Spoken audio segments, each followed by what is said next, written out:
নদীর ধারে একটি ছোট্ট মিউজিয়াম ছিল।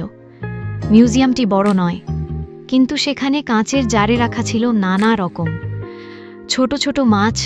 কেউ নদীর অগভীর জল থেকে এসেছে, কেউ খাল বিলের বাসিন্দা, আবার কেউ বর্ষার স্রোতে ভেসে দূর থেকে এসেছে। প্রতিটি মাছের পাশে একটি ছোট্ট পরিচয়পত্র ছিল। সেখানে লেখা ছিল তাদের নাম, কোথায় পাওয়া যায় এবং তাদের জীবনযাপনের গল্প। একটি ছোট মাছের গল্পে লেখা ছিল সে সারা দিন ঝাঁক বেঁধে সাঁতার কাটত। আরেকটি মাছের গল্পে লেখা ছিল সে জলজ গাছের আড়ালে লুকিয়ে থাকতে ভালোবাসত। আরেকটি মাছ বর্ষার সময় স্রোতের সঙ্গে নতুন জায়গা খুঁজতে বেরিয়ে পড়ত। মিউজিয়ামে আসা শিশুরা কাঁচের জারগুলোর দিকে তাকিয়ে বিস্মিত হতো। তারা বুঝতে পারত ছোট হলেও প্রতিটি মাছের আলাদা জীবন, আলাদা গল্প আছে।